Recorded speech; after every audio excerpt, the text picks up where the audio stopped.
are stories that connect us to ourselves and each other. These stories reveal who we are and show us the many vivid, wild colors of our truth.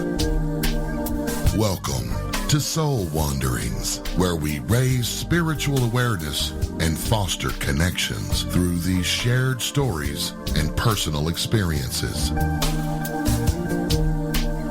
And now, exclusively on KGRA Radio, I give you your host for Soul Wanderings Radio. Here's AJ.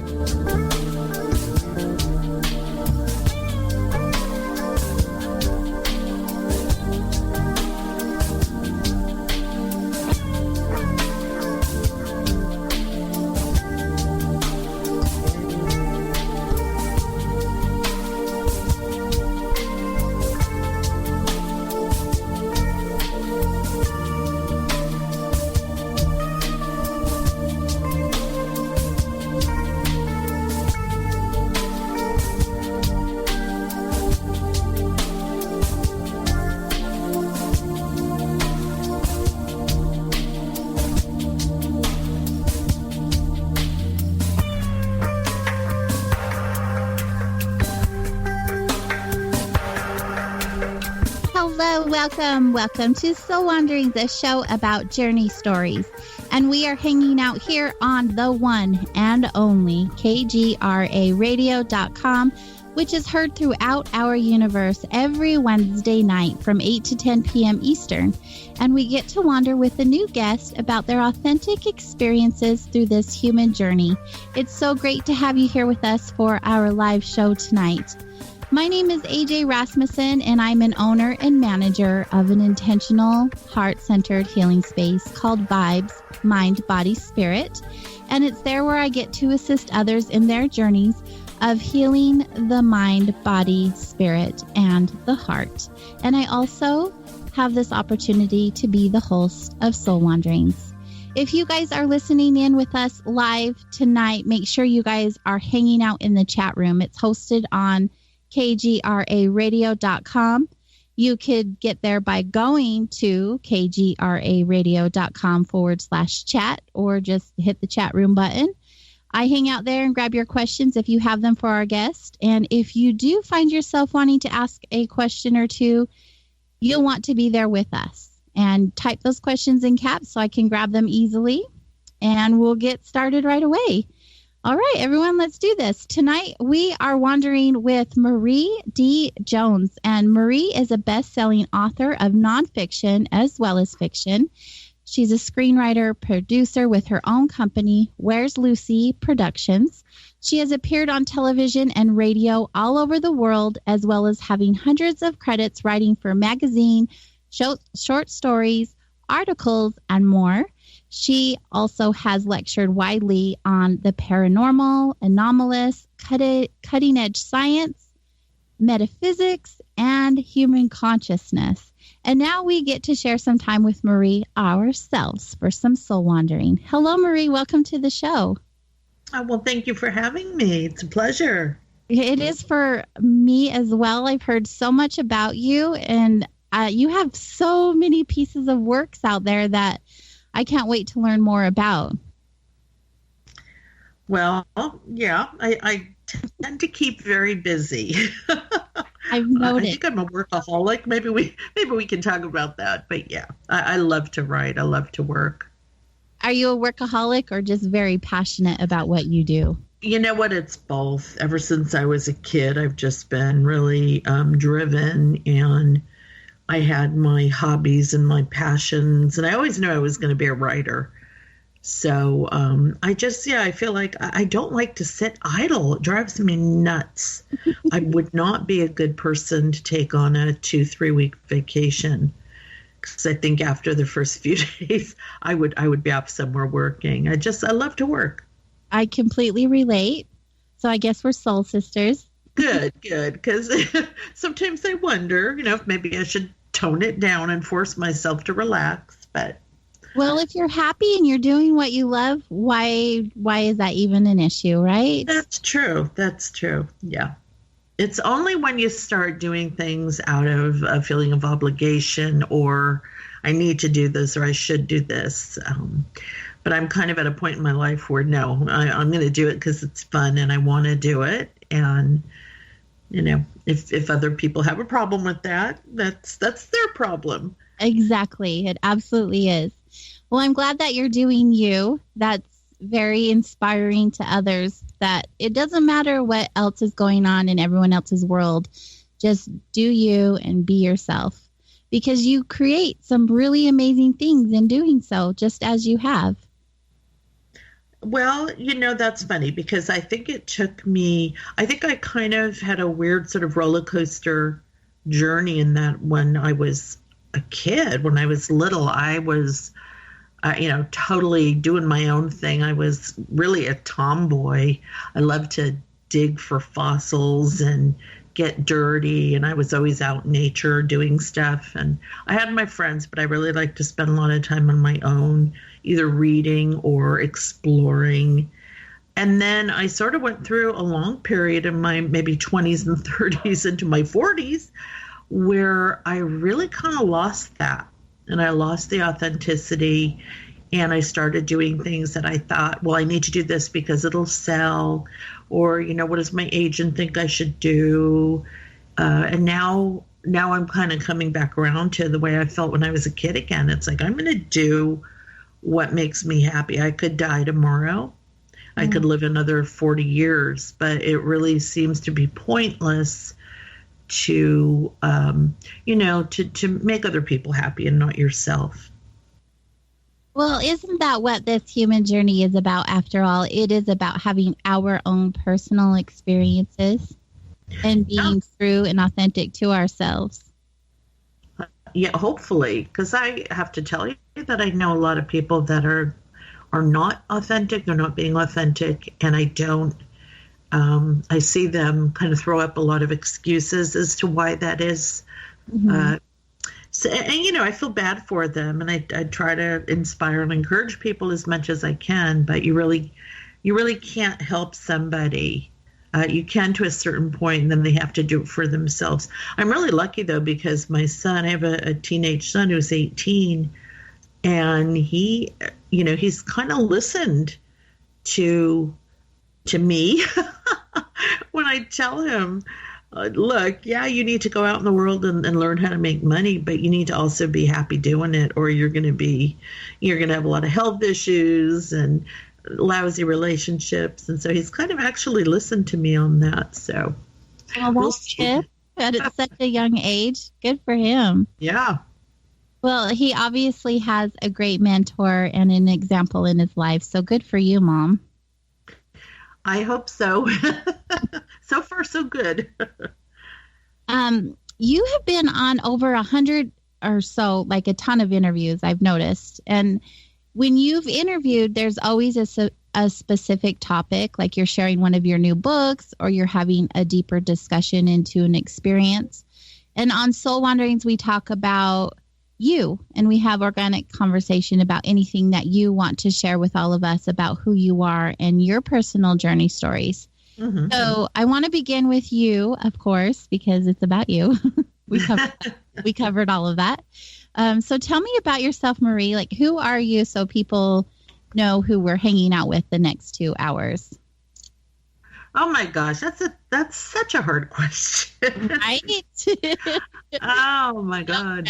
No pressure. There really is such a hard question. Who are you? Because I think the vast majority of people have no clue who they are.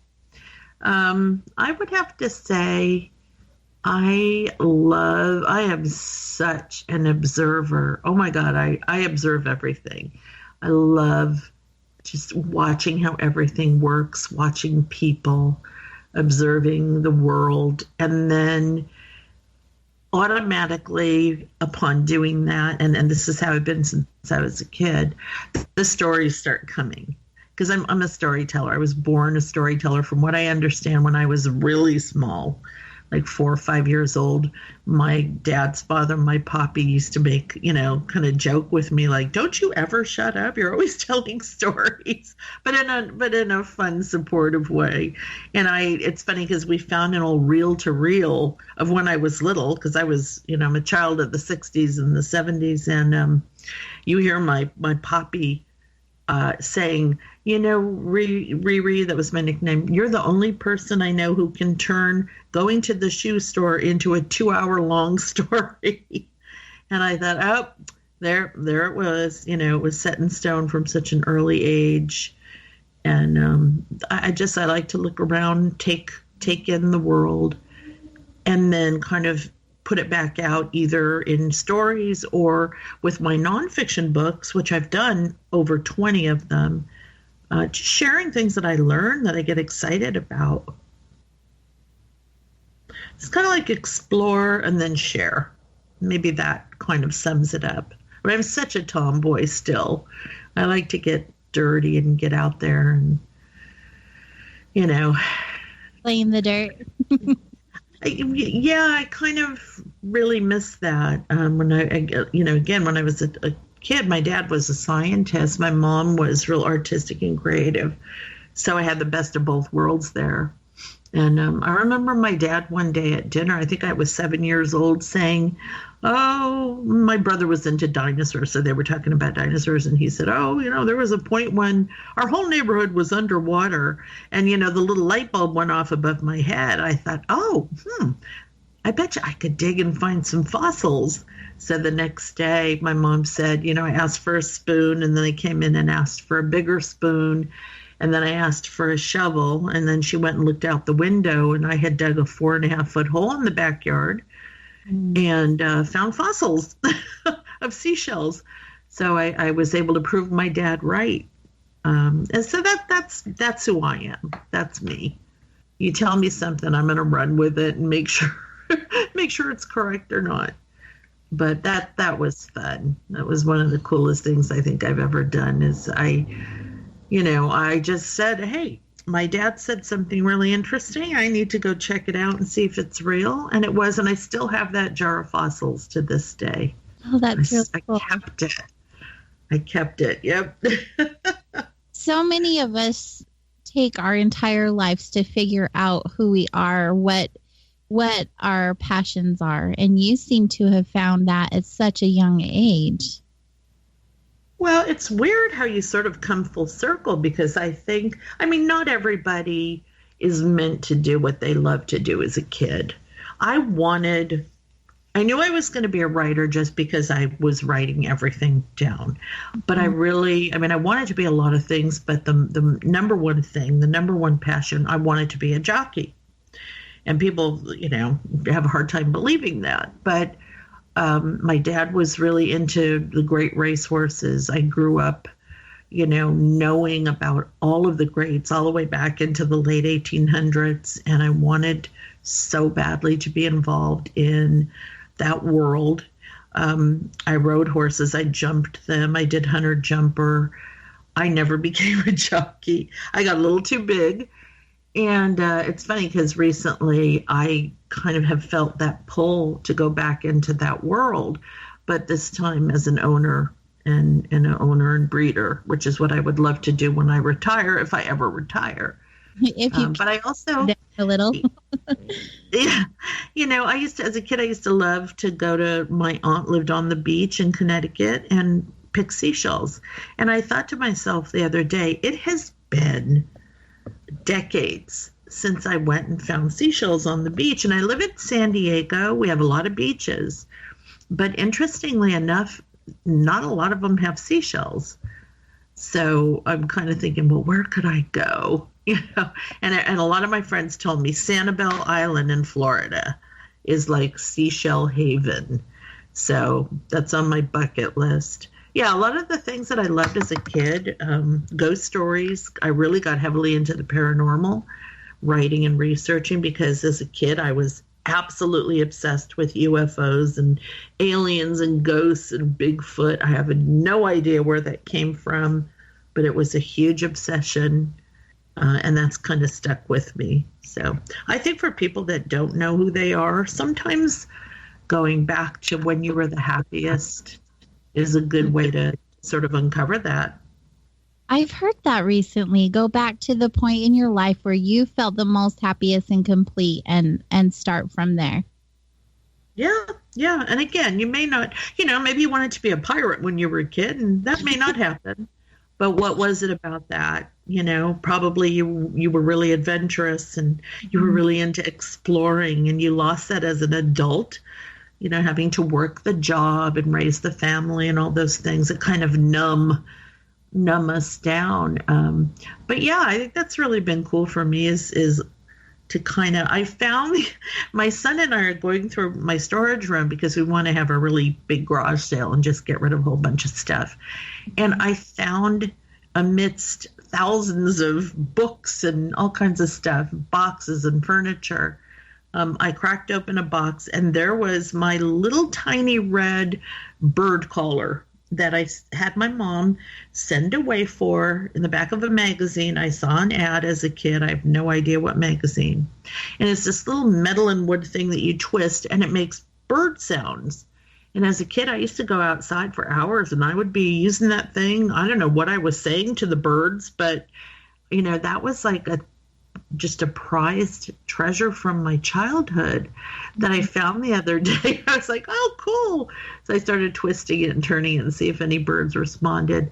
It's just stuff like that. It's like, oh my God, the things that I was such a huge, I was obsessed with the weather as a kid. And I realized that I kind of have brought that into my adult life too, because I'm a fully trained disaster preparedness and response member of what's called CERT, Community Emergency Response Teams. It's through the Department of Homeland Security and FEMA. And what I love about that is I get to learn how to survive really bad weather and earthquakes and all that kind of stuff. And I thought, well, that's kind of an interesting way that I came full circle with another childhood obsession. I was really, really into, my dad and I were really into thunderstorms and lightning and all kinds of stuff like that. I really think that's where you get back in touch with what made you happy before you became an adult and it all got knocked out of you. Right. Before we got conditioned out of the good stuff. It's so sad. I mean, not everybody. Some people are really fortunate to not have that happen. But I think for a lot of us, yeah, it gets, there's other priorities. And yet, as you get older, you start to realize, whoa, there really is nothing more important than me being happy. Yeah, my kids are important. If you're married, your spouse is important, your job. But if you're miserable and unhappy, then to me it's all fake. It's all a fraud, and you're not being authentic to anybody. Right. Which because you are so authentic that it's a disservice not just to yourself but to everyone around you. And so the thing that you can do is be true to yourself. And I struggle with it every day. I mean, I still find myself doing the whole people pleasing. Oh, why am I doing that? Or I take writing jobs that I don't want because I think I need to. I still say yes to things I don't want. So it's not like one day you wake up and it's all fixed, all better. Right. It's an ongoing challenge. And definitely. Yeah, that's part of the journey too. Wouldn't you agree that constantly being aware of where you're at and how you're feeling, and does this feel good to you or does it not? And if it doesn't, like how can I adjust this so it feels better? Exactly. So it's more authentic who I am. I had a friend tell me, she said, before you do anything, ask yourself, does this serve me or does it serve somebody else? Now, it may very well be that you do need to do something to serve someone else in that moment, because we don't want to be selfish, self-centered, narcissistic. It's all about me. But I thought that was really cool because what it does, it allows you to stop before you automatically say yes or no. Mm-hmm. Step back and say, okay, if I say yes to this, is it going to serve me Is it going to hurt me in some way? Am I doing it to serve someone else? And what is the motive behind that? What is the motivation? Is it to make them like me? Right. Or because I really want to help them? So I thought that was kind of and for me, I tend to take forever to make a decision, but just being able to ask that really helps. That's some good advice. I'm going to take note of that. We get so conditioned to be on autopilot and, serve everyone and please everyone and not really think of what is best for us. Yep. And then you wake up one day and, half your life is over, or you find out you have cancer or some other disaster strikes, and you feel like, wait a minute, I wasted all that time. It's not really a waste. And that's another thing that I've really had to come to grips with, is that, regrets of the past, times that you were not true to yourself.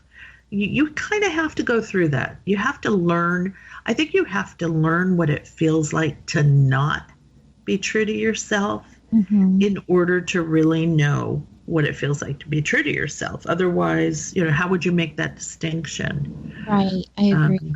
Yeah. It's part of the experience in building finding out who you are. It is. Yeah, it is. And learning to, have boundaries, stick up for yourself, and not I had, and I'm not really ashamed to say this because I know it will help somebody, but I've spent a lot of my life having to make other people happy. And I spent a lot of my life having to worry about other people over myself. And I have spent a lot of my life deferring to other people's opinions on what I should do with my life, my career, my relationships. And I don't know if that's a woman thing or just a product of the generation that I grew up in. But, you get to a certain point and you just realize, I am so disgusted with everybody and everything right now. And it's really good to kind of hit that wall, because that's when you start to see how you've given all your power away. Yeah. And now you're going to take it back. You're not going to be mean, but you're going to take it back. And I did have to let go of a lot of people along that path. I did have to cut some people loose, and there's still a few that need to be cut loose, because there are a lot of people that don't want you to live your truth, because then it reminds them they're not living theirs. It's very true. Very true. And being aware of that, there's power in that, and not in an ego sense or anything like that, but in a growth sense, so that you don't have anyone in your circle who's holding you back and not supporting you and uplifting you to be the best version of yourself. Yeah, exactly. And I think a lot of us need to clean out our circles a lot more often, because not everybody that we start out with, when we're young, is going to grow with us and go with us. And that's perfectly fine. Yeah. Friendships and relationships will run their course. Some may last for a long time. My sister and I have a mutual friend. It's actually my sister's best friend that we have known for like 40 years. So there are going to be those people that are there forever. And there's going to be people that come and go. And I used to feel like I couldn't end a friendship because there was something wrong with me if I did. Like, I failed somehow. Mm-hmm. But yeah, your circle has to stay tight and supportive. And that includes family. The family who do not support you and who sabotage you and hurt you, I don't care if they're blood. They need to go. You need to cut them, put some distance between you and them. That's really important. I know so many people who have become really, really miserable and unhappy because they keep thinking that they have to continue the family drama and play their role in some theatrical production that they don't even really want to be a part of. So that's really important.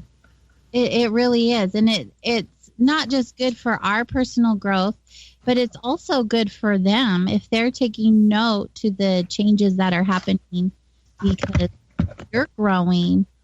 Hopefully that's an example to them that they have an opportunity to do the same for themselves. Yeah, that's true. It's kind of like living by example. You hope. Yeah, you absolutely do. Well, so far, so good. You're doing an amazing job. I really want to, now that we know a little bit about you, I really want to get into more of the wide variety of work that you do. And we're going to do that after our first break, which we're going to take right now. So if you guys are hanging out with us, hold on tight. We'll be back here in just a few minutes to continue our soul wandering with Marie D. Jones.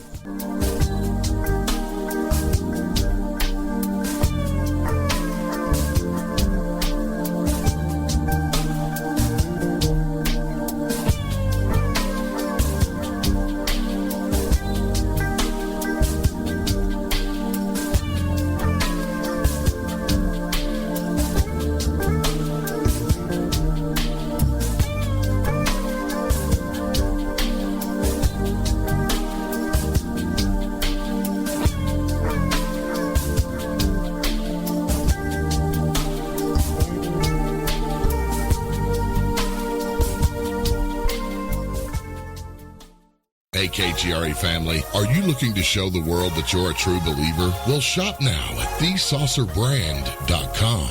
They've got something for the whole family. Jackets, hoodies, shirts, and hats, and so much more. And now's your last chance to use promo code KGRA for $10 off when you spend $50 or more at thesaucerbrand.com. Your new source for official and authentic ufology-inspired essentials made right here in the USA. And don't forget, use promo code KGRA at checkout and get $10 off when you spend $50 or more. Believe in style and elevate your craft at thesaucerbrand.com.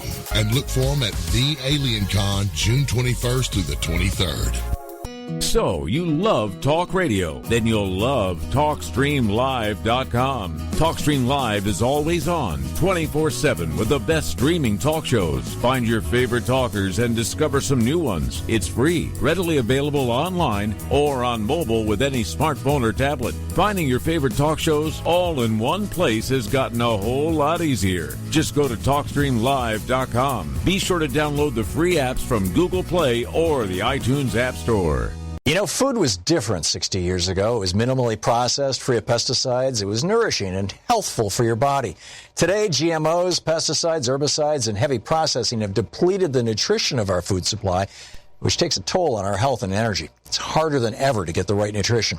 That's what Life Change Tea is meant to counteract. Our specially blended, powerful herbal formulas can give you more energy without caffeine. It's a mild cleanse, a mild daily detox. A good detox can help revive and bring back the energy of your youth. GetTheTea.com is the website. It'll cleanse you from the inside out with this herbal proprietary formula. Go to GetTheTea.com. There's no fillers, no GMOs. It's organic. Not available in stores. You must go to their website, GetTheTea.com. And their supplements are a great way to maintain your health. Read the testimonials on the website. Go to GetTheTea.com. That's GetTheTea.com.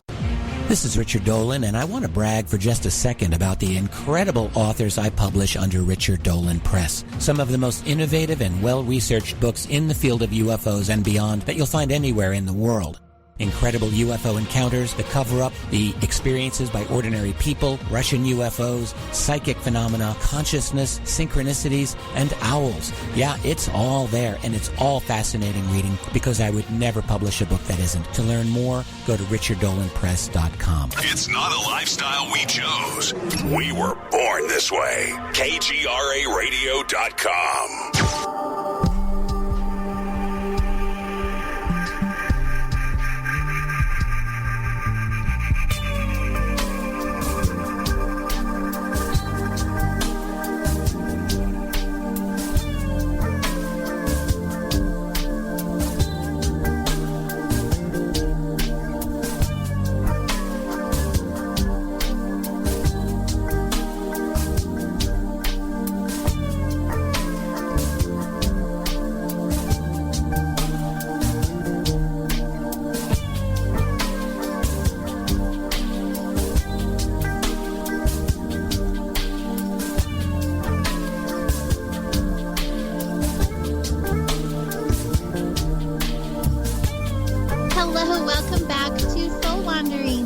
is AJ Rasmussen, and I'm your host this evening.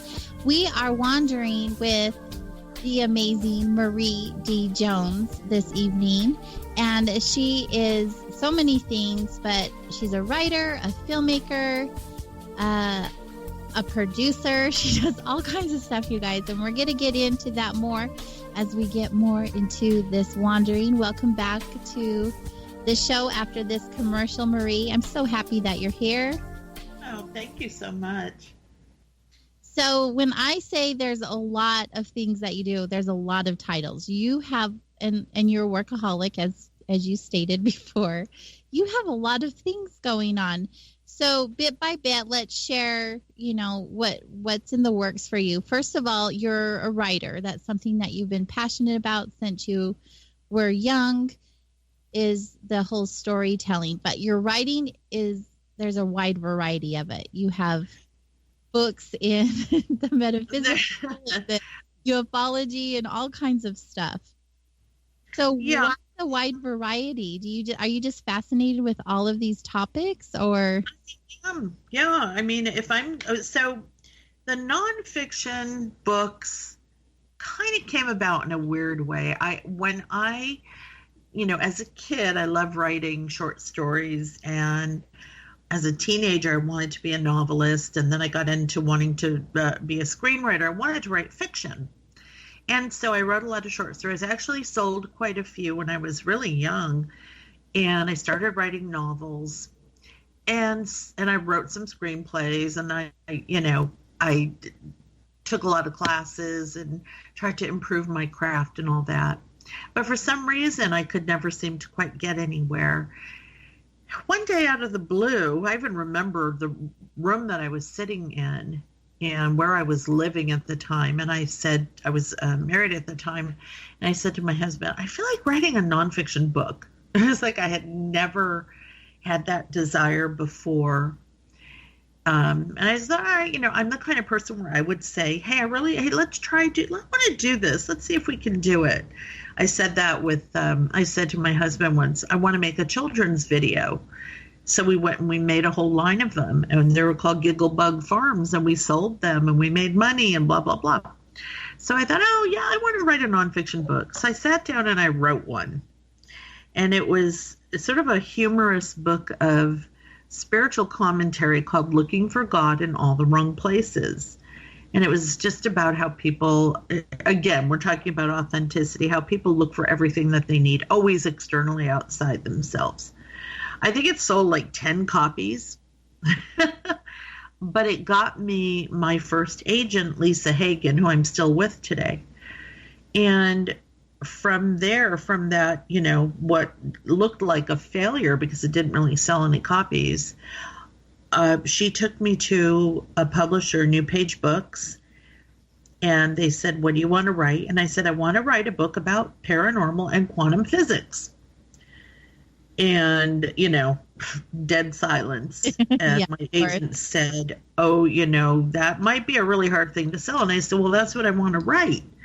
So I wrote, because my father was a geophysicist, so I knew that I could, and I had learned a lot from him, and I knew that I could kind of vet my research with him. Anyway, but everybody told me it was impossible. First of all, nobody knows who you are. You don't have a platform. You can't go write a book like that. You're not a physicist, blah, blah, blah. I wrote a book proposal. We submitted it. I got the deal 3 months later with New Page Books. That book literally changed lives. It is the best, still my favorite book I've ever written. I remember going on a very large radio show, overnight radio syndicated show, and they said it was one of the biggest shows they've ever had, and it still is, like in their top 10. The reaction was just incredible. From there, I went on to write, 20 more. Is that your P Science book? That's science, yeah. And so from there, they just kept saying, what do you want to write? What do you want to write? And I just kept going and going and going. Then I wrote a book for Hierophant, which is a part of Red Wheel Wiser. And then I started writing for Visible Ink Press. And what I started to realize was I really like writing about science and the paranormal, but after a while you run out of things to write about. You know, there just is so much that you can say. And luckily, all of the publishers that I've worked with allowed me to branch off into other things. I wrote a book on disaster response and preparedness, an emergency survival manual that I'm really super proud of. So I've been really, really lucky. I just finished another book. I signed for 2 more. I think there's going to be a couple more after that. But here's what happened. So in the meantime, I'm also writing screenplays and trying to finish some novels.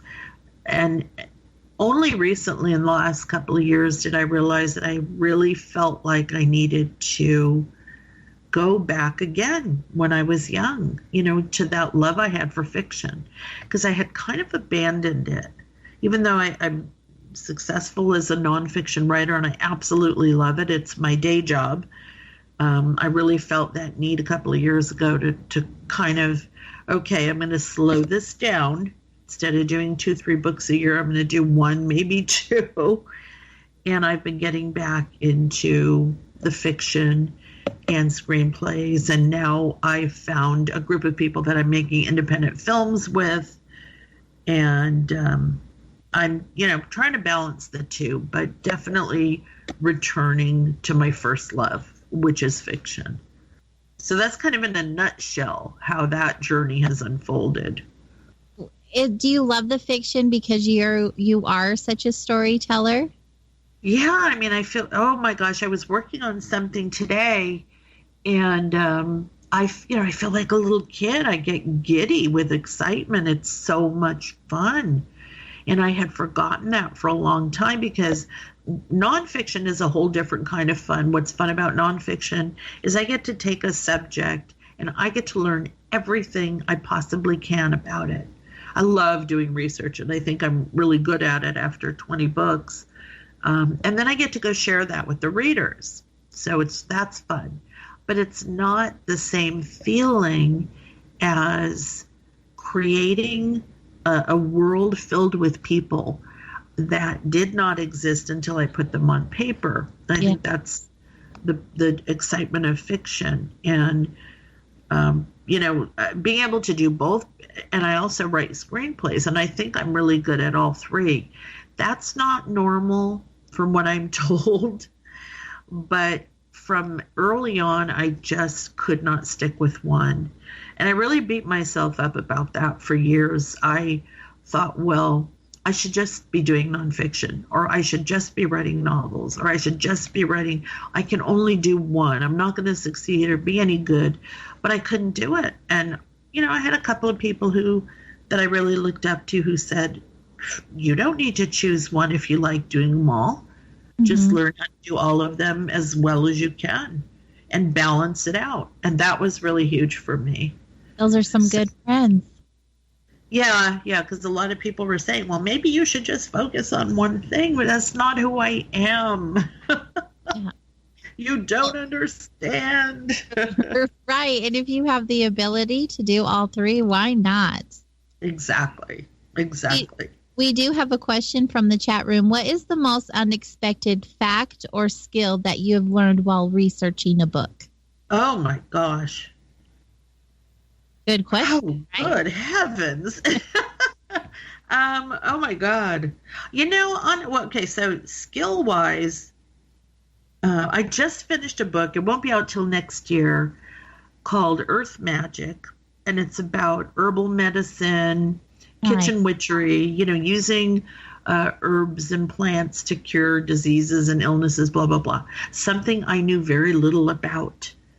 I have to tell you, I am absolutely blown away by how Mother Nature has a cure for every disease you can think of in the form of a plant or an herb, or at least 10 of them. I think has been one of the most shocking amazing things that I've learned. And I'm now like, oh, I go outside and go, oh, is that a such and such? Oh yeah, that's good for your liver. That'll, get your blood flowing better. That's been absolutely shocking because I am very much anti-pharmaceutical. And I have seen pills and, pharmaceuticals ruin and hurt a lot of people, including myself. And I don't like an industry that treats symptoms and keeps people sick for profit. So doing this book was just so eye-opening. I loved it. I learned about, I think I listed over 100 different herbs and plants and roots and flowers, and then all of the different medicinal properties that they have. And my jaw would hang open. It's like, oh my God, everything that ails us, Mother Nature has the cures. And what do? We're destroying nature. We're destroying the cures, the natural cures for all the diseases that are killing us. So that's probably the answer to that question. That is an amazing answer. I am so fascinated with that topic myself. So when your book does come out, I'm definitely going to purchase that one. Oh, it was so fun. And it's so funny. Every time I end a book, whether it's a novel or even a screenplay, but especially nonfiction, because you spend so much time immersed in that world. Yeah. And I was like immersed in the world of herbs and, oh, is this a root? Oh, this is a root. Oh, and this is how you should use this. You should dry this herb and you can make a tincture and you can do so immersed in it that when I finished it, I just finished it this week and turned it into my publisher, I went into such a depression. And I know from other writers that that's very common. It's like you raise a kid for 6 to 9 months or more, and then you let it go, and it's like, oh my God, now I got to focus on the next book, which is a whole different subject matter. Right, next book, but yeah, you created something you're putting out into the world, so I can see where there's that level of release and kind of a grief because you're not with it every day anymore. There is, yeah, there's a huge relief, obviously, but grief. I told my sister, I said, we have got to go out for happy hour because I need a glass of wine or something. I just felt so empty because that's what you're basically doing. You're filling yourself up, then you empty yourself on the page. And then that moment when you send, the email or the document, you're like, oh, yeah. It's like you feel like an empty nester whose kids have gone off to college. But it was really cool. And now I'm on Instagram, and I ended up following like 100 different herbalists and herbal medicine pages. And, I just love it. It's like, oh, I never would have thought that this would be something that I would get so excited about. This was actually an idea that my publisher gave to me and asked me if I would write.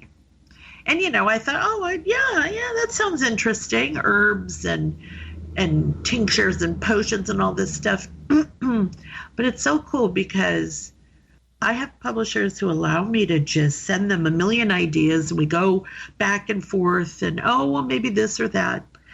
And some of my most successful books have actually been my publishers asking me, would you like to write about this?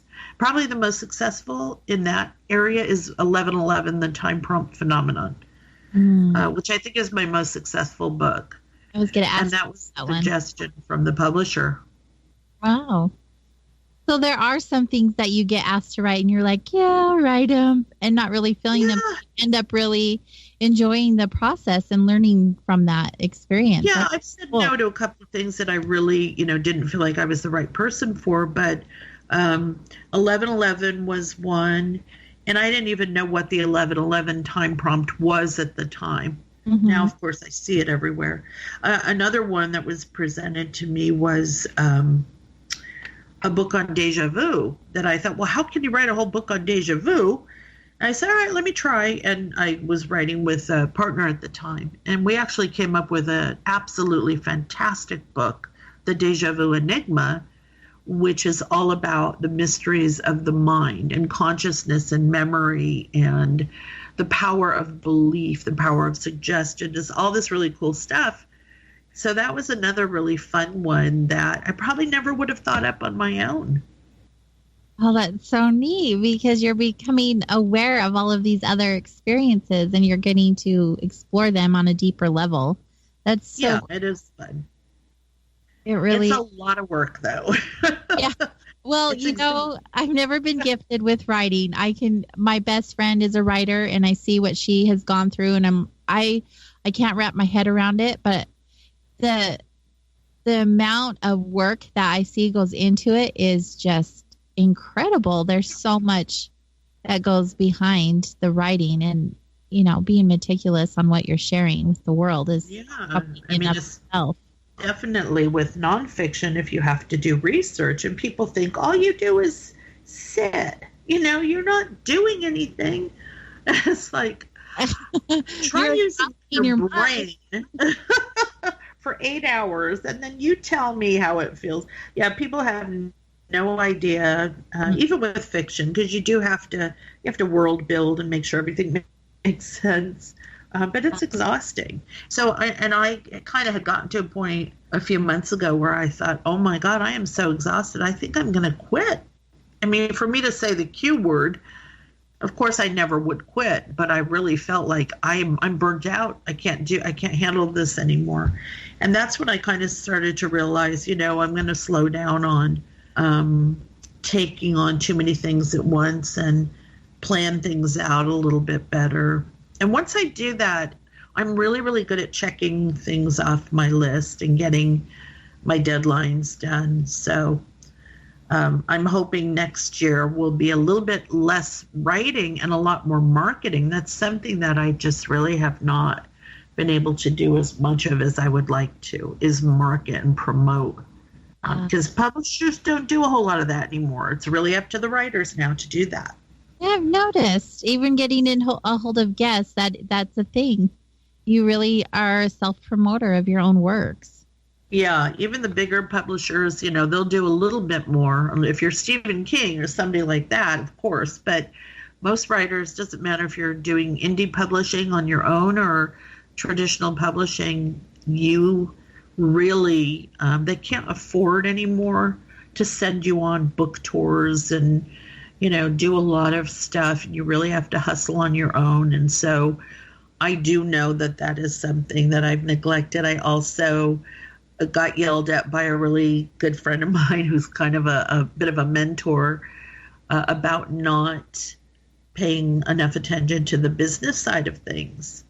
And that's something that, when I was younger, I didn't even have a clue.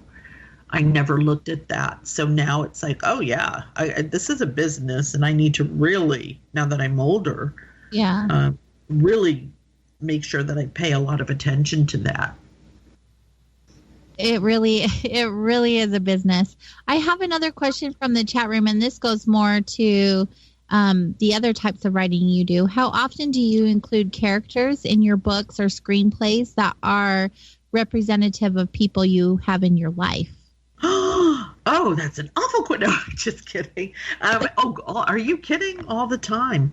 Yeah, I bet. Either, and I mean, most writers will tell you this. Either you're writing about yourself in some aspect of yourself, or you're writing about people you know, or combinations of people.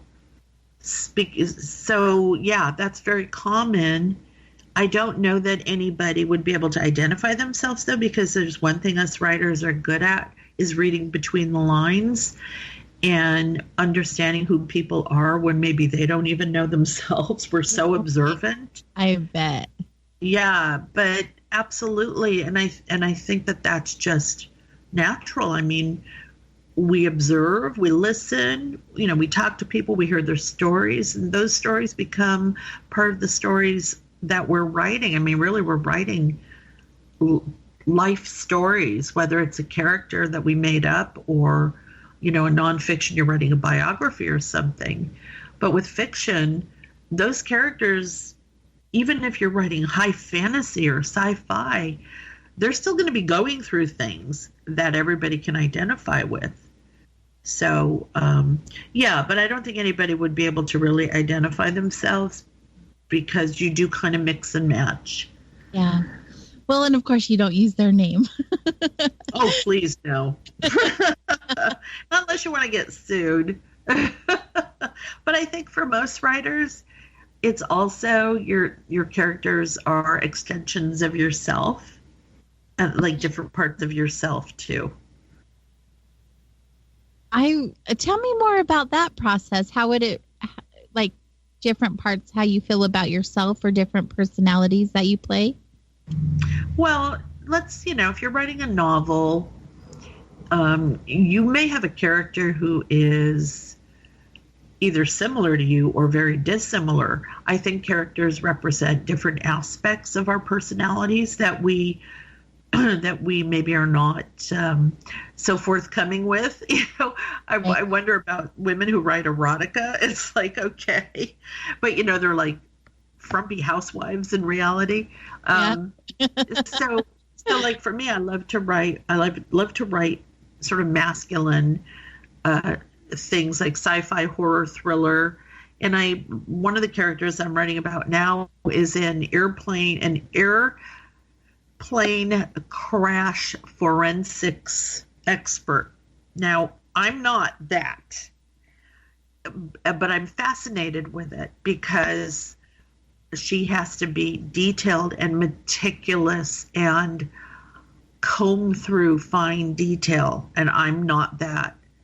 But I get to vicariously live through her and kind of enter that world of having to look at, grains of dirt and sand to get clues as to what happened. I'm more of the big picture, overall conceptual person. So yeah, maybe I am afraid of travel, or maybe I don't like to travel, but I can write about characters who travel, and I get to live vicariously or kind of overcome those fears through characters. Now that is really cool. Yeah, I think that's what every writer does. You get to create your own reality, which we do. We also get to reveal the parts of ourselves that maybe we are not real crazy about, or our shadow side, our darker side, or and no one will know the wiser. Yeah, and you're right about things that happen to you, but they're in a fictional story where you can kind of express them and get them out. It's almost like a purging. I've heard a lot of people say it's cathartic to invest yourself into those characters, but you do it in a way where really nobody would ever really know that it was you, unless you told them. Right, unless you told them. Oh, I just think I've always been fascinated with the minds of writers, because we watch these movies and we read these books and we get lost in those pages or those 2 hours of watching the film, that we totally immerse ourselves into that story, into that reality. And what a really amazing platform for you to create that for other people, to have that escape for that moment in time for them to have experience. I think you have to be an avid reader in order to write, because you want that feeling, that immersion and losing yourself. You want to give that to someone else, and I think it's probably a lot harder than it sounds, and I hope that I do that. But yeah, I watched Game of Thrones and I read the books, and it was such a different experience reading the books, because they are so heavily detailed with description and characters and things that never happened on the series. But I will tell you, from page 1, I felt like I was sucked down into a vortex into George R.R. Martin's world. And it wasn't until I closed the book, and sometimes it wouldn't be till 2-3 in the morning when I finally said I got to stop reading and get some sleep, that you felt like you were crawling out of it. And Stephen King is my writing idol. I am a huge Stephen King fan, and every time I read one of his books, I lose track of time. the house could be on fire. You probably would have to shake me several times before I realize, oh, the house is on fire. I better get out of here. That's great writing. And I mean, there's so many authors that can do that, whether you like romance or horror or sci-fi. That's the thing I love about reading. And, you know, so many people have gotten away from reading, like picking up a physical book and reading through it and getting lost in that story. But there was a series, the Outlander series by Diana Gabaldon. Oh, yeah. Okay, so those ones, that how you explain the Stephen King, I got lost in those. Those were so incredible, detailed, and just very tangible to me that, I enjoyed every single page I read. I loved that series. And the work that goes into it and remembering what character is what and the places and just the storyline, it really is incredible work that you guys do. And I myself am very thankful for it because I love escaping in books. I love altered realities and having that new experience outside of this human one. It's really awesome that you have that mindset and are able to do that for us. So amazing work. I look up to other writers so much that do that for me. And sometimes I feel guilty. I feel like, I shouldn't be reading this novel and losing myself in this world. I have responsibilities. Yeah. But the thing is, stories serve a very important, very critical purpose for us individually and collectively as humanity. I mean, I think it's sort of like they're binding agents that they're archetypal. We get them on a collective, universal level. They give us something, a way to cope with life around us, a way to understand it more. Yeah. And they're just so fun. I mean, I've read some really creepy, like mystery thrillers that I just, I came out of them shaking, thinking, oh, that was so fun. I want to do it again. It's like riding a roller coaster as a kid. Yeah. Right? You hate every second of it, but as soon as you get off, you want to go do it again. Yes, exactly. I love that. I love that so much. We're going to take a quick break, and when we get back, I want to hear more about your paranormal experiences and why you write into that, plus your fiction, because they're a little bit, I guess they're kind of the same, but they're a little bit different than what you're writing, or your nonfiction, I should say. So you guys are listening to Soul Wanderings on KGRAradio.com. We're going to take our quick break, and we'll be back to wander more with our guest, Marie D. Jones.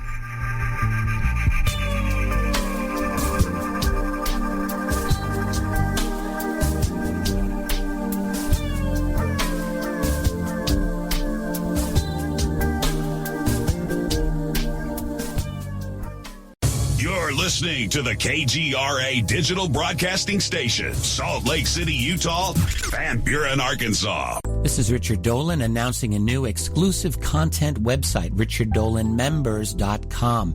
I've been working on this for a long time. Unique weekly podcasts that you won't hear anywhere else, fresh articles and blog posts, a special video series entitled Off the Cuff with Richard Dolan, regular Ask Me Anything style live chat sessions, and more.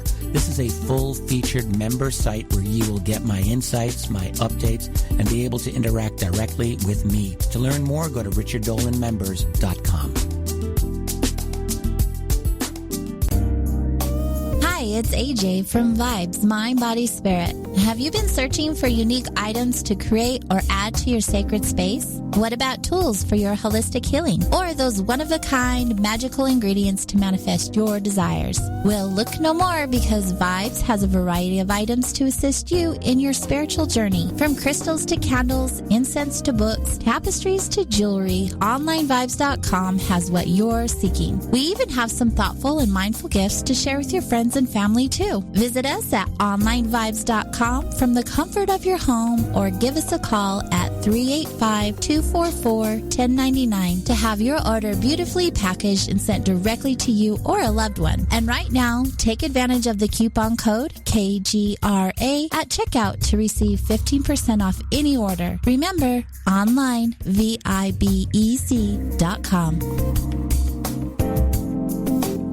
Every 2 seconds, someone needs blood. Whether it's a natural disaster or one single child suffering from illness, the American Red Cross stands ready to supply blood when it's most needed. But blood is a perishable product. Therefore, it must continuously be replenished. You can safely donate blood every 56 days. The need is constant and patients are waiting. Call your American Red Cross at 1-800-GIVE-LIFE to schedule your life-saving appointment. Please give blood today. Patients are depending on you.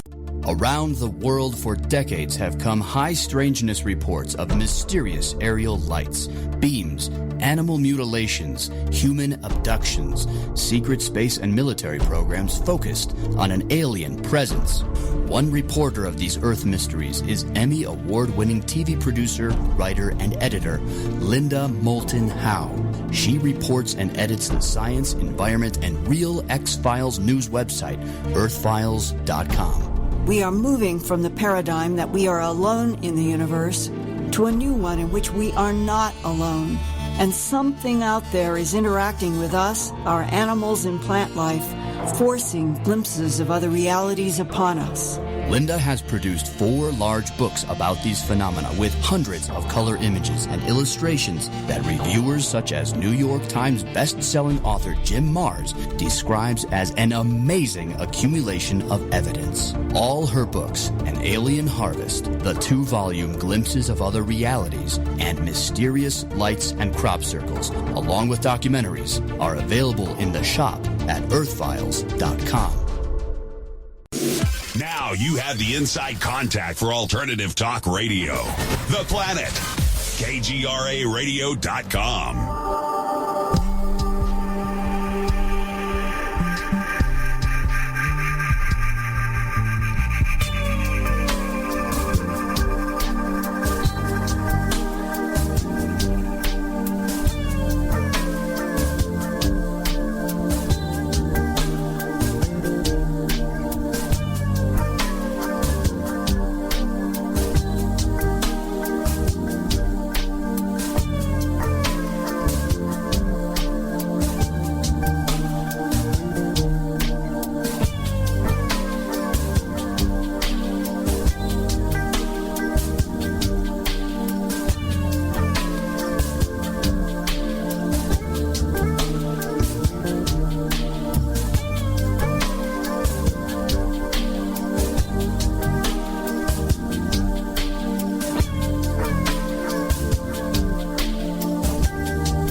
You are listening to Soul Wanderings on KGRA Digital Broadcasting, Salt Lake City, Utah, Hudson Valley, New York. You can find Soul Wanderings here as well as many other platforms for your convenience, such as iTunes, TalkStream Live, Spreaker, Spotify, iHeartRadio, and of course, YouTube. You guys make sure you're following the official KGRA Radio on YouTube for the latest show archives. And wherever you happen to find yourself joining us tonight, I welcome you. I'm happy to have you here wandering with myself and our wonderful guest this evening, Marie D. Jones. If you guys have questions for our guest, make sure you're in the chat room. We're headed into the second half of our wandering and still have more time for you to ask those questions. Go to kgraradio.com/chat. Marie, you have a lot of titles. I'm like, you're this. You're a screenwriter, a researcher, a public speaker, a producer, an author, a business owner. You do so many things. I love that about you as a woman who is entrepreneurial and always going. I admire that you do all of these things because I understand the work and the commitment that is involved. It's really fantastic. Well, thank you. It's just this weird desire to stay busy. Yeah. I just, I'm fidgety. I don't, if I take a vacation, it would be 3 days would be tops. And then I would really feel like I wanted to do something constructive. Yeah, I totally understand. Everyone tells me, you need to take a break. You need to take a vacation. I get the break. Vacation is asking a lot, even though it sounds wonderful in the moment when I get there. Yeah. Well, it's funny. Every time I finish a book, I always say, okay, I'm going to take a day off. Like, that's just such a big way to celebrate. Take one day off. And so I turned a book in this week, and I said, I'm going to take the next day off. I didn't. I didn't want to. I mean, I was like, what am I going to do? I feel like writing. So, yeah, it's hard. But I do, I try to get outside more. I think that's the biggest problem for writers is we're always trapped indoors. And then we start to get kind of isolated. And, I always joke and say, I'm going to become this freaky hermit. But, I have a lot of writer friends that have written way more than I have, and I look up to them. I feel like before I die, I want to see how far I can get and how much material I can leave behind and how many books I can cover. It is getting a little more tiring now. Here's the biggest problem. And this, I don't think this happens when you write fiction as much. When you write nonfiction and you write a lot of it, around book 7 or 8, you start to forget everything you wrote about without having to go back and look through the books. Yeah. And your brain is so filled with research from each book. And I'm on, I think I counted the other day, and I'm on 20 or 21 with nonfiction. And I'm starting to realize someone will say, oh, and the resonance key you wrote about, da-da-da. I'm like, I did? Wait, let me go look that up. Hang on. And, they act like, really, you don't remember what you wrote? And I'm like, come on, that was like 10 books ago. Oh. So your head does get a little jumbled. Yeah. My memory's not what it used to be because it's just been so, overwhelmed. So that's, I think, when you have to take a break. When you can't remember what you wrote in your last book, I think that's when you need to kind of slow down a little. Plus, self-care is a thing. It definitely is a thing. Yeah. But it's funny. I've been on shows. I have done some TV, too, where I did a few episodes of Ancient Aliens and another series on the History Channel. It's funny because they give you the questions ahead of time, and I'm like, oh, if they were to ask me these point blank on TV, I'd be like, do you have a copy of my book? I need to reread it. So, and that is where the niche and sticking to one thing comes in handy. Like, I know writers who only write about UFOs. I know nonfiction writers who only write about history or only write about herbal medicine, whatever. And so you kind of become an expert at that one thing. But for me, again, I never wanted to do that. I wanted to write about the stuff that I was excited about learning or, things that, like we said earlier, that were presented to me where I thought, oh, that'll be really fun to learn about. So I think it's been a little bit harder for me to not be so niche with what I write about because it's harder to recover those facts and statistics. Right. I could see how that would be a thing. I noticed with your fiction, you're writing them with your son. I do have a series. So my son, he has a long story. He was born with a disability and had a really rough childhood, rough time going to school. when he was in elementary school, he was being bullied quite a bit. And his response was he started a spy group. And their job was to spy on the bullies so they knew, you know, who was going to be picked on and what was going to happen. They could stay one step ahead of them. It was actually quite ingenious. And I only found out when I went to a parent-teacher conference and they asked me, do you know about ECHO? And I said, no. Is that like a new textbook? Or no, your son started this thing called ECHO and it's getting really out of hand. So apparently it got so popular that my son and his friends who were all being bullied became the leaders of this organization all through elementary school. And my son didn't go a lot because he literally would miss half a year for a surgery or whatever. And he became like, you know, this leader of this underground organization, anti-bullying organization. So years later, he showed me their website that they built, and it was so sophisticated. It had missions and things, and, you know, here's your daily mission. It was all encrypted, so only the ECHO kids knew. It was unbelievably sophisticated. And I was like, how did I not know this was happening? And I met a producer, Wendy Cram, who I worked with for a little while. And I told her the story, and she said, oh my God, that has to be, you have to write a TV series or a script. And I said, okay. She said, but I would advise you first write a book, get it out, you know, get it in book form. So we wrote the first book, and I had a manager at the time who got it published. And then that company shut down, so I took it back and resubmitted it to another company, Open Road, and then they stopped doing middle grade for a while, and I took it back. I said, you know what, this is my son's baby. We're going to self-publish it.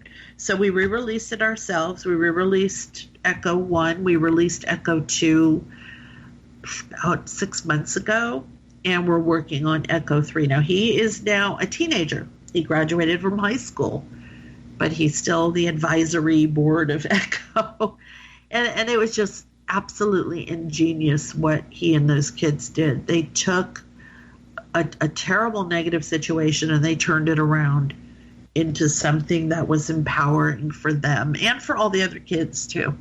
Yeah, absolutely. Tell everyone what ECHO stands for. So ECHO was the name of his organization. It was Evil Kid Hunting Organization. And after a while, my son found out there was a counter spy group that started up against ECHO called DEEK, Destroy ECHO Kids Everywhere. I am not making any of this up. It was all the rage of Discovery Elementary School in San Marcos. And it was just crazy. And I just, you know, my mind was blown when I finally learned all about it. And I thought that is just priceless. So we have those books. I have an adult fantasy called Black Wolf, White Swan that I self-published. I like to self-publish, but you have to promote a lot. I have a book I wrote with my dad called Super Volcano that actually was traditionally published, and then we bought the rights back, revised it, updated it, and right before my dad died, I re-released it, self-published. Oh. But I have my first traditional novel that will be out next year called Shadowlanders, and it's a horror with children protagonists, like a group of kids are the heroes, and that will be out on Vesuvian Books. And so I really, really want to get back into the fiction. ECHO, I think, will probably end after book 3, but who knows? Yeah, you never know, do you? Yeah. It's just I'm hoping it gets picked up for TV or film. I think it, you know, I may be biased, but awesome for TV. But, you know, the whole anti-bullying angle, it's just brilliant. These kids could have, you know, gotten into fights or chosen violence, or worse, they could have gone into depression. My son could have, you know, a lot of kids commit suicide. But when you take the kids that are being bullied and you say, hey, we have our own tribe. What was really interesting was that some of the bullies ended up becoming friends with them and wanted to join Echo. Oh, I thought that was so cool. Talk about a turn of events. Yep.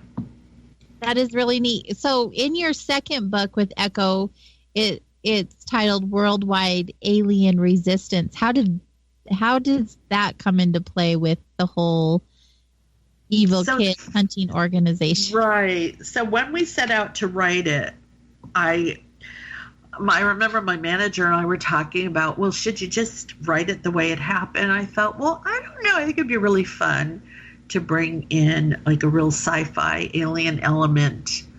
And my son was totally cool with that. So what happens with the kids in both books is very, very much what happened. Things, that they would do and little spy missions and stuff. But we threw a really cool sort of science fiction, zombie mind control alien backstory that takes the kids, they get to become real heroes now. And then that includes some of the bullies.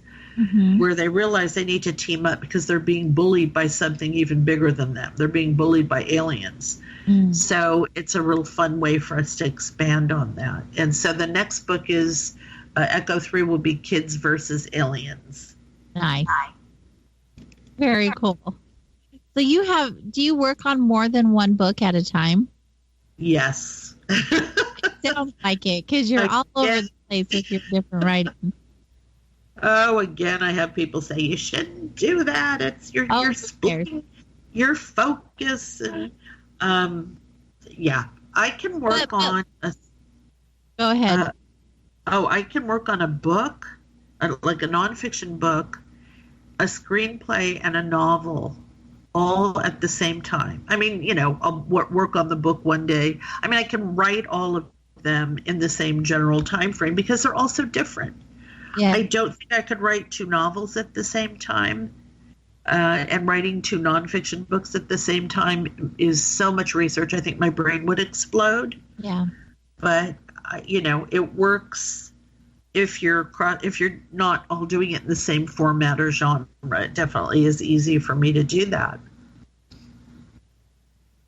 I can understand how that would be confusing if you were doing both of the same genre.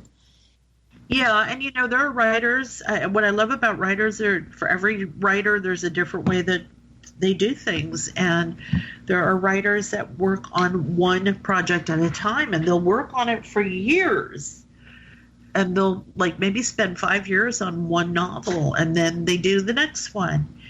Or they write one nonfiction book, and they don't write another one for another 10 years. And I'm not like that. I'm like a machine. I like to output. And I cannot keep my brain focused on one thing. But what I have found is, for me, by doing that, it actually makes me more excited about all of the stuff I'm working on. Because if I'm working on nonfiction and I'm having a hard time and the research is really sort of plodding on and there's so much of it, I get excited about the fact that, hey, tonight I'm going to look at my script I'm going to work on my novel tomorrow. So I think it's really good to keep the motivation level up for everything. I never have writer's block, ever. Whenever I hear somebody say that, I just laugh. It's like, oh, you've got to be kidding. I have the reverse. I have too much writing that I want to do and not enough time. So I think that formula actually works really well for me. Might not work for everybody, though. So it truly is your gift, though, because I know some people want to be a writer, but really have to work at being so. And it's just coming naturally. You continuously are putting out all of these amazing pieces. I don't think I ever was, because I've been writing since I was a little kid. And I was getting paid for my writing since I was a teenager. I've never had writer's block, and I never did that whole I want to be a writer, but I'm too afraid. Yeah. But that's just because I kind of broke myself in when I was young. But one thing I did do is I doubted my ability to write the fiction, what I really wanted, what I really loved, because I had gotten so caught up in the nonfiction. I kept thinking, maybe I'm not meant to, maybe I'm not good enough, blah, blah, blah. So yeah, there's all kinds of different doubts and things that people go through. Yeah. And they're all perfectly natural. How do you get through those times when you're doubting yourself or second guessing what you're doing? I look around at there's one thing I will say. If you go on Twitter or Instagram or Facebook, you will see that there are zillions of writers out there. Yeah. And a whole lot of them are better than you, and a whole lot of them are worse than you. So, that kind of puts things in perspective. But also I'll read a lot. And sometimes I'll read books that are traditionally published in hardcover, and they got, a lot of attention, and they're awful. I think they're awful. But what I realize is that just because I don't like them doesn't mean that there are other people that don't love them, and that I'm the one judging and criticizing and doubting. Readers are either going to like it or they're not. But here's the thing. If I don't put it out there, they're certainly not going to have a choice. Right. So, you kind of can talk your way out of that by, and also regret, because a lot of young people that want to write, they think they have so much time, and they wait and they wait and they wait. And then they get to a certain age where they're going to be, dog paddling, trying to catch up to their peers and their competitors, the people that they're competing with. So the soonest that they can just kind of say, whatever, I'm just going to do this. And if people hate it, they hate it. If they like it, they like it. The better that they get over that. Yeah. Yeah, you really don't know unless you try. And how do you, it goes back to that thing, like really trusting yourself and doing what you love. It doesn't matter what anyone else thinks in the end anyway. You're doing something that you are passionate about and that makes you happy. So, I mean, of course, the end result, you want people to say, oh my gosh, I love this and recommend it to everyone because you want that work to get everywhere. But it really is the joy for yourself. It really is something that you are happy doing. So just do it. Yeah. Yeah. And I think real writers, this is going to sound kind of weird, but I think with the advent of self-publishing, independent publishing, and it's the same for independent films and independent music. Now that anybody and everybody can do any of those things, it's made it easier for somebody to put a book out. Say I'm a writer. Yeah. So it's easier than ever, yet you'll still hear people say, well, I'm not going to get a really good book deal. And, well, who cares? There are people that have self-published their books and then gone on to get great book deals. But there's no excuses anymore. It doesn't cost you very much. Just get a good cover and edit it. And so the excuses are a lot less than they were when I was young. And we didn't have the internet, and we didn't have social networking. But I think that also scares people away, is the social networking. There's a lot of criticism, a lot of judgment. I heard a story about a woman who writes for kids, not little kids, but, a little bit older kids, who some blogger just decided didn't like one of her books and literally tried to ruin this woman's writing career.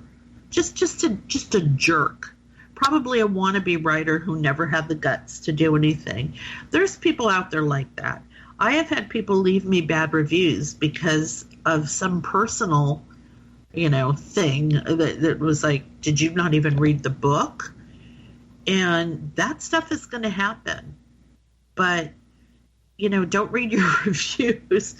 But the thing is, you're going to have so much regret if you get to the end of your life and you never put that book out there or wrote that really cool book series idea that you had. You're going to regret it.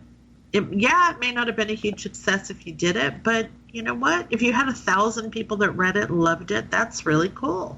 Yeah, even when you reach the exact perfect person for your audience. Yeah, even one person. I mean, I have gotten emails where just for like one person will say, oh my God, I read, science or whatever, and it totally changed my life, totally changed the way that I look at reality. And so one email like that, or I've had kids write that they read Echo. Echo did not sell a whole lot of copies. It's very, very difficult to market middle grade books. But I had emails from kids, or their parents saying, oh my God, my daughter or my son loved these characters, loved when you put the next one out. Yeah. That's all I need. How rewarding. That is so rewarding. I mean, even if one person takes the time out of their life to reach out to you and say, you affected my life in this way, that is so validating that you're doing. Yeah. That's why you do it. That's really why you do it. And one big thing that I've learned for any wannabe writers out there is, a lot of times you'll hear writers say, and this goes for artists, musicians, actors, anybody really, well, I don't really want to do the things that I want to do because they probably wouldn't sell. What should I do? What does the market say would sell? What should I write that, I think the market will want to buy? And I found out after wasting a lot of time trying to write to the market that ultimately write what you want, write what turns you on, because that is what the market needs. Yeah. And it took me a long time to get that. And I still talk to writers who just don't get it. No, you don't understand. I want to write sci-fi about a mouse as the lead character. Do it. But there's, the market, it's like, no. Don't write to market. First of all, the market changes daily, and the market doesn't even know what it wants until it sees it. So that was a really big lesson for me, is just, what are the stories I want to tell? I'm not going to go look and see how many similar stories sold. I'm just going to do it. Yeah. Because we talked about authenticity in the beginning of this conversation, and it's the same. I don't care if you're a carpenter, an architect, a scientist, whatever. If you're not being authentic, you're going to be unhappy. Right. And don't you feel like we are at that time of life? I don't want to say life, but our experience, like our level of awareness is being heightened, and we're reaching and searching for people who are showing up and being authentic. Don't you feel that? Oh, absolutely. Yeah. Yeah. I mean, in my type of work that I'm doing, people are really wanting some type of connection that's genuine. They're not looking for, they're just, people are becoming more awake. So they're wanting that. They're wanting the real stuff. What's interesting about that is that you think with all of the social networking we have now, that people would feel more connected, but they're actually not. Right. They're feeling less because they're getting out less and having the real connection. Right. And then also with social networking, it's a comparison world. You're always going to see, people putting their best news out there, their best face forward, their best pictures. It's not reality, it's illusion. And then here you are sitting feeling depressed because, I don't have a mansion like that, or look at how pretty she's perfect, and, she's airbrushed, or, this person is selling 25,000 million books, and here I am sitting doing nothing. So, before social networking, there was a lot less comparison. And I think that really hurts people. As a writer, for me, I know that I had to step back from that years ago, go on social networking a little bit less. I don't look anymore at what other writers are doing unless it crosses my feed naturally, because I used to get really jealous. I used to feel really envious. I used to compare myself. I used to judge myself. I used to get angry. And now it's like, what? More power to them. Go out, be successful. But let me keep my focus on what I'm doing. because you really can get caught up in what everybody else is doing. You really can. And it's so easy because we are looking for that validation, or we are looking for that comfort on some level. So we naturally go outside ourselves to seek that. And it's so easy with all of these different medias that we can do that with. Excuse me. And I don't know that that's ever going to change. Yeah, unfortunately. Needing the external validation, but there has to be a fine balance between, being happy over some external validation, but also being able to do it internally. Yeah. Because if it's all external, oh my gosh, that's so shaky. It's always changing. You can't count on people 100% of the time. And it's just like living on a nonstop earthquake, like a fault zone that just keeps having earthquakes. You never feel like you have a firm foundation. Right. People come in your life, they come and they go. And, that can really become a problem if you're putting your happiness or your fulfillment or your ideas and concepts of yourself and your work and your career in the hands of someone who may not be there next week. Exactly. So. Gosh, wow. What an experience we get to have as humans, right? Yeah, it really is interesting. And we like to complain a lot, don't we? But when you really step back and, oh, this is really cool.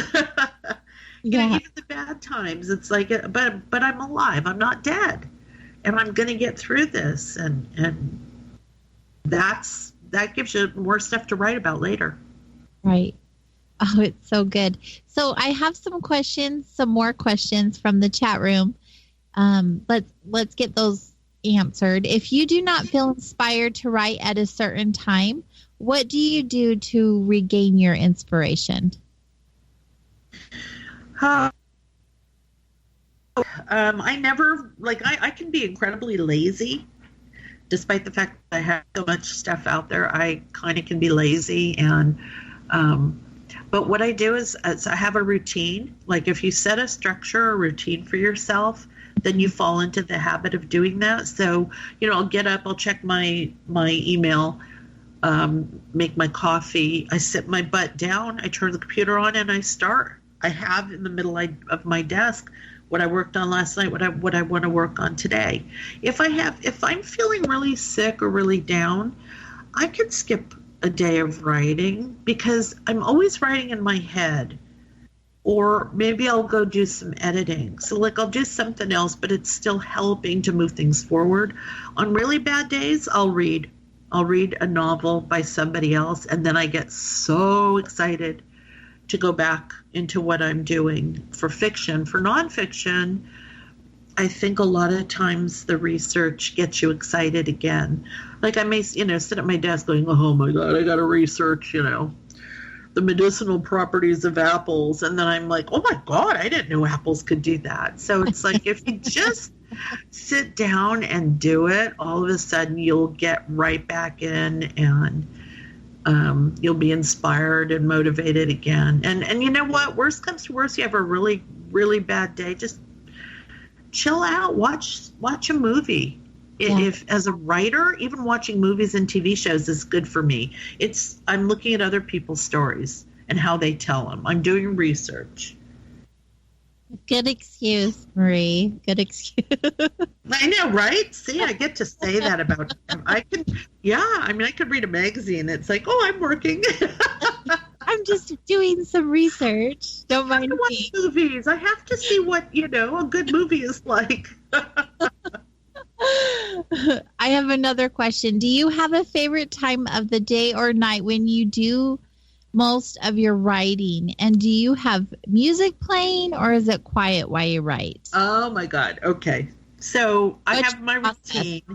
I used to write constantly, and then I have a friend named Nick Redfern who he writes a lot of UFO books. He's written like 80 of them. Yeah. And he, not too long ago, he said that he writes from 9 to 5. He takes evenings and weekends off. He made it a job. And I thought, that's really cool. I need to do that. So I get up. I usually get up at 6. I'm in my chair I make coffee, whatever. I'm in my chair maybe by 7, and I work until 5. I get up, I go take the dogs for a walk, hang out with my kid, whatever, go do my errands. But I don't get up. I don't shut my computer off till 5. Now, that doesn't necessarily mean I stop. I love to print out what I've written and go edit it, go sit in the living room, watch TV.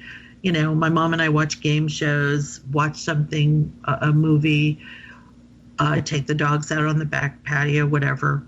So I'm always working, but now I have a more structured routine. But here's the thing. I cannot write in silence. So when I'm writing, I have my dog going crazy in here. I have a little chihuahua. I have the TV blasting. I have my phone. You know, I might have a YouTube going on my phone.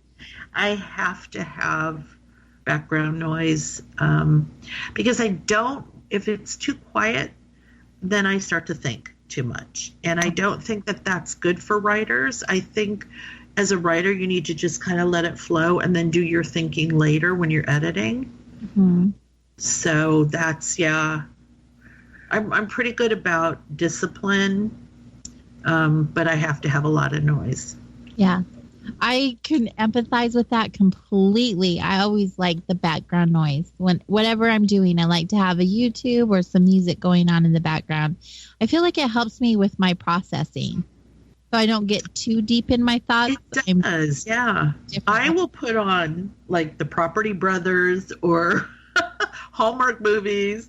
I'm a huge horse racing fanatic, so I usually have horse racing on. Sometimes I'll put like Gilligan's Island or just goofy stuff that I know I'm not going to really look at. Yeah. But every now and then I'll look over and giggle and laugh, and then it's just there. It's like comfort. It's like comfort food. Yeah. It's like but not news. Not anything depressing, not the news. Actually, a few times I've had like the Lifetime channel on, and I kind of watched a part of a movie and got so caught up that I ended up just, turning off my computer. Yeah. It's like, oh, this movie's good. Talking about movies, you have a production company. Tell me a little bit about that. So I've been writing screenplays forever, and it's very, very difficult to pitch them traditionally and get them sold. I have several properties that I've optioned. I work with a couple of different production companies in the more traditional sense where they have optioned my material and they're out there trying to get the money and the distribution. But a couple of years ago, my manager presented a project to me, and she said, I think you need to produce this. This needs to be your first project. You need to get your production company going and start taking this very seriously. So I did that. And that project is the Maybelline Cosmetics, the memoir of the heiress of the Maybelline Cosmetics family dynasty. Oh, wow. And, it's really cool. So right away I started picking up projects of my own or optioning other people's projects and pitching them and trying to do the same thing. But I also began to realize that I wanted to make my own independent films. And I thought, well, how the heck is that going to happen? Yeah. And I was introduced by a former boyfriend to a guy that he knew named Luke Pensabene, who, this was like 3 years ago. We hit it off really well.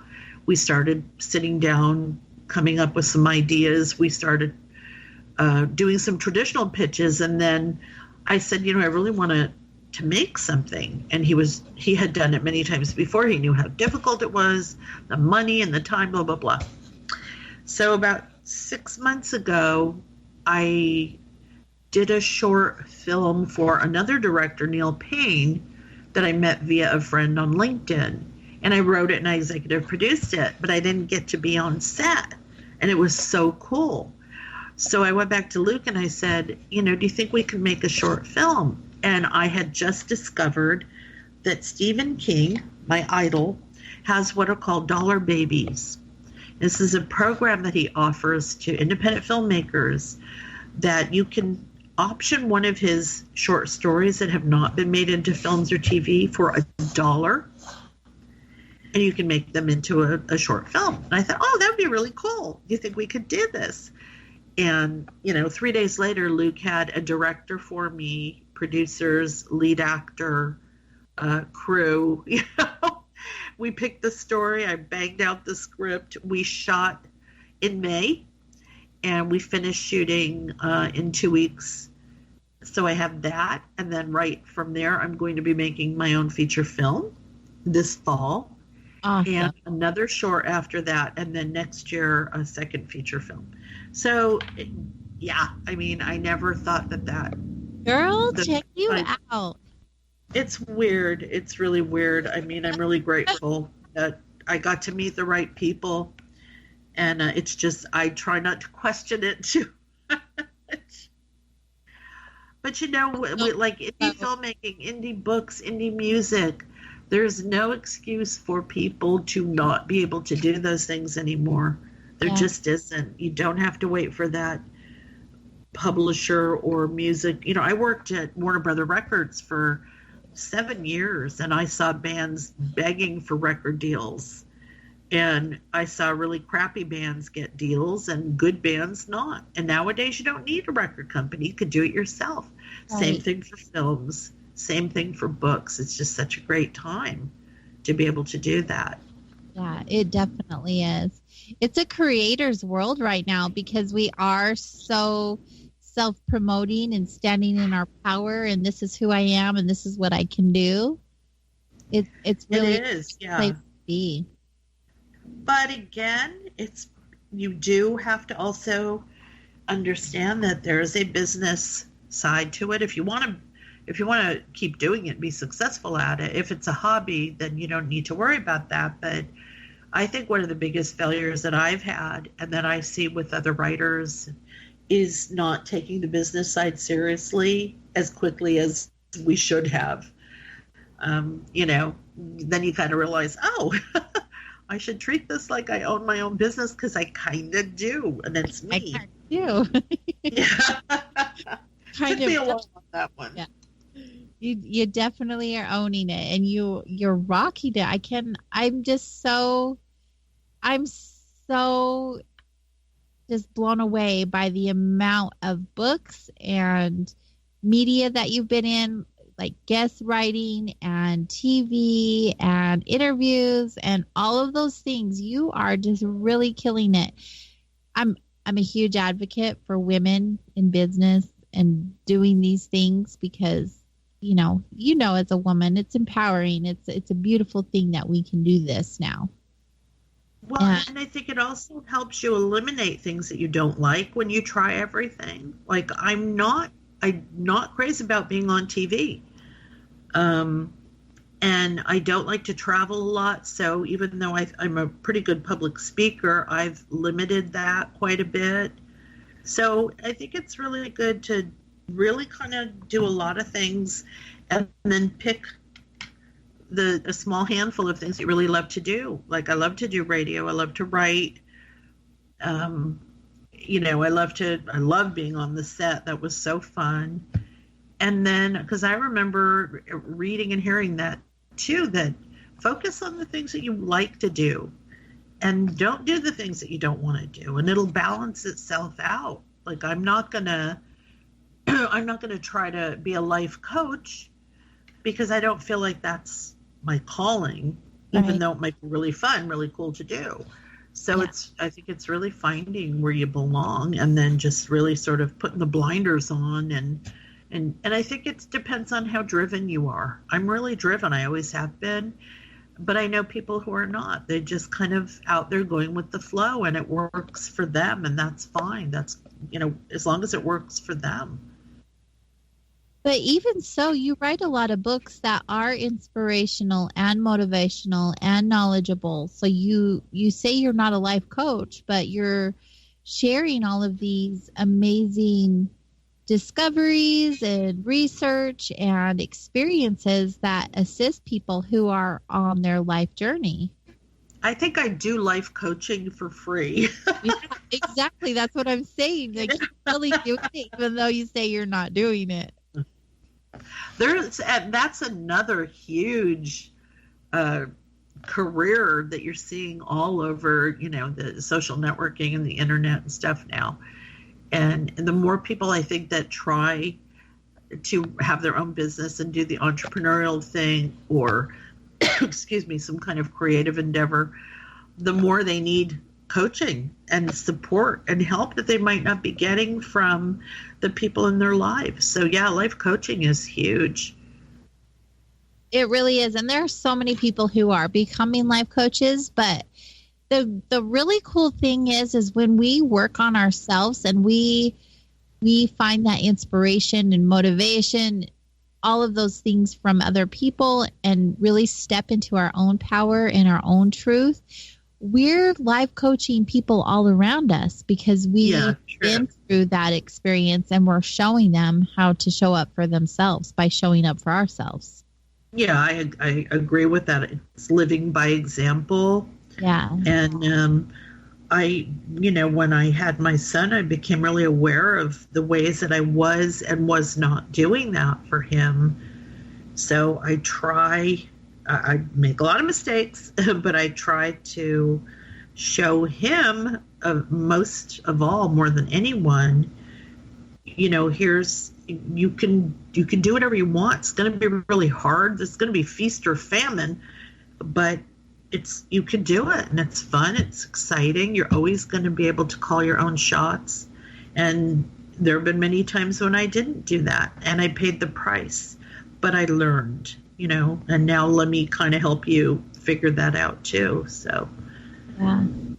And you're doing it. You're doing a great job. I'm curious because I play in the realms of the paranormal and the metaphysical, and you kind of are there as well with your writings and your experiences. You said back in your childhood you had some experiences, and in your adulthood you've written about them. Do you want to talk a little bit about that before we end our wandering tonight? Like how you got involved with ghosts and spirits and hauntings and things like that. Well, actually, you wrote a book like that, but I would love to talk about that. I have no idea. So here's the thing. I know it's weird because when I have memories of being like really young, like 3, 4, 5 years old, and being obsessed with UFOs. Yeah. And being obsessed with ghosts. And I knew who Bigfoot was. How the heck? So now my dad and my mom, my mom was more spiritual, creative. My dad was really into UFOs, and he was a scientist.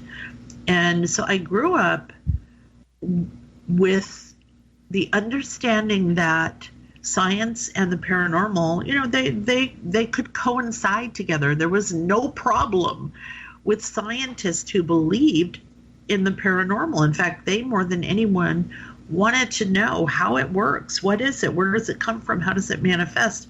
What are the mechanics behind it? But I still don't know where my interest. I don't know if I saw movies or books lying around the house.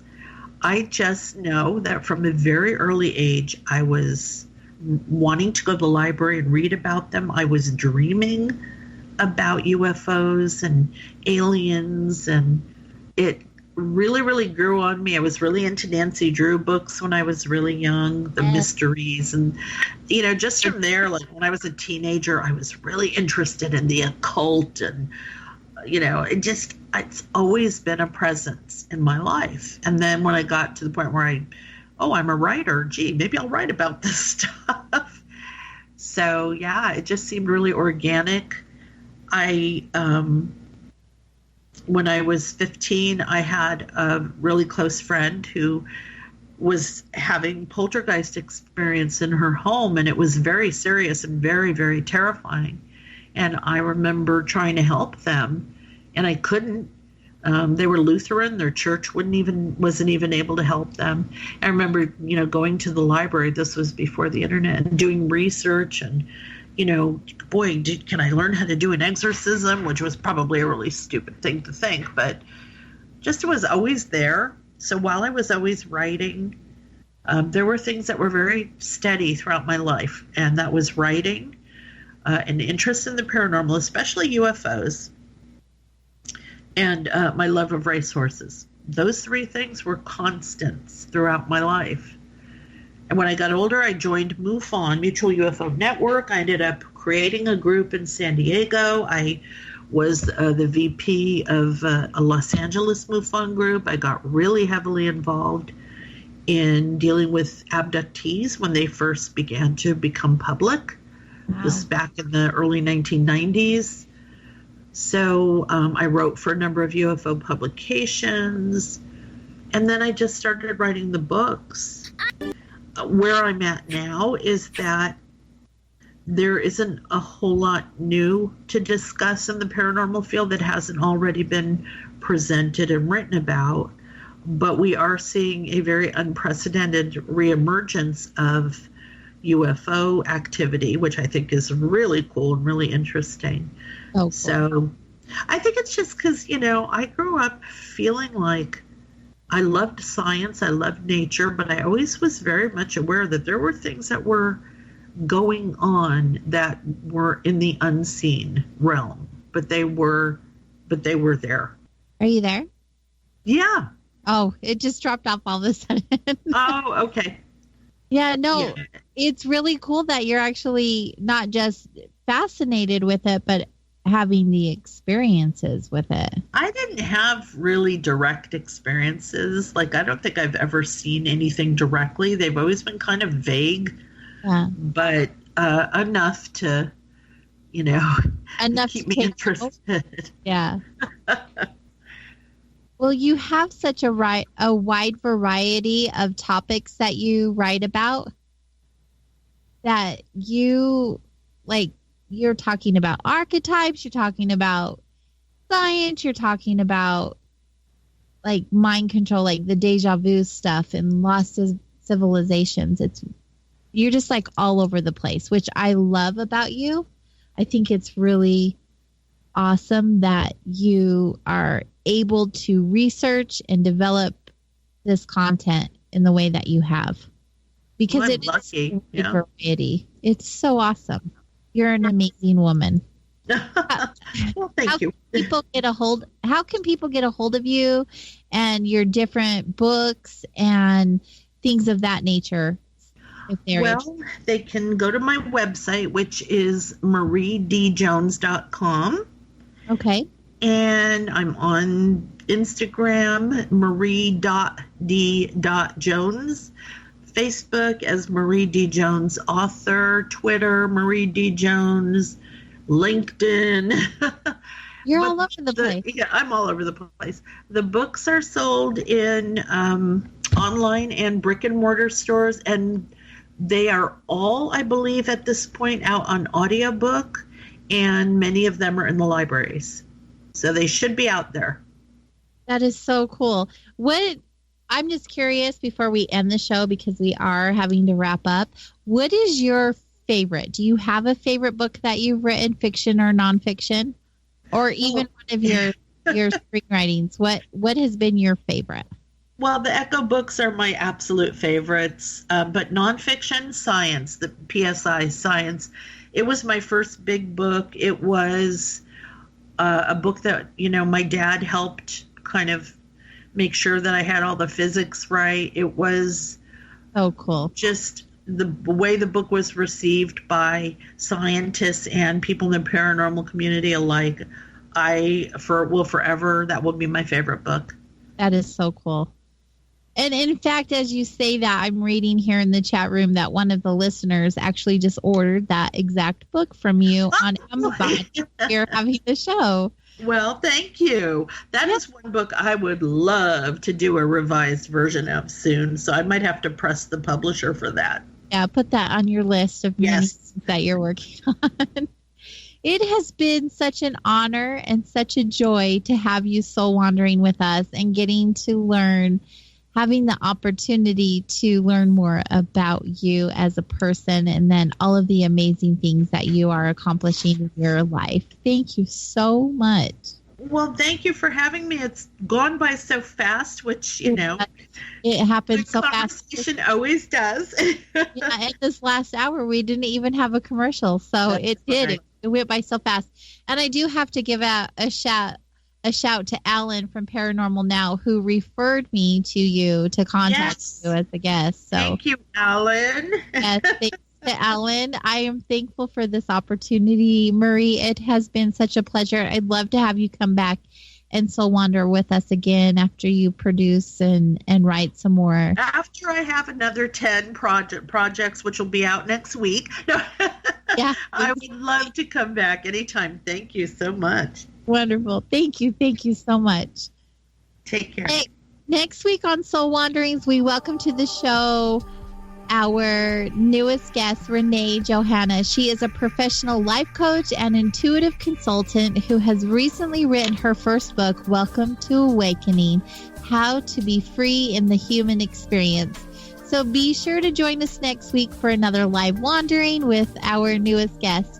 Soul Wanderings can be found on all of the social media platforms by searching Soul Wanderings or Soul Wanderings 111. And you can also go to soulwanderings.com to just directly link on those social media platforms. Be sure to follow all of KGRA Radio on Facebook, on Stellar, YouTube. Make sure you guys share with your family and friends. And let's have those conversations, you guys. Let's share with each other about all the things. Thanks for everyone for being here with us tonight. And of course, thank you to my producer, Race Hobbs, the one and only, here on KGRAradio.com. Happy day.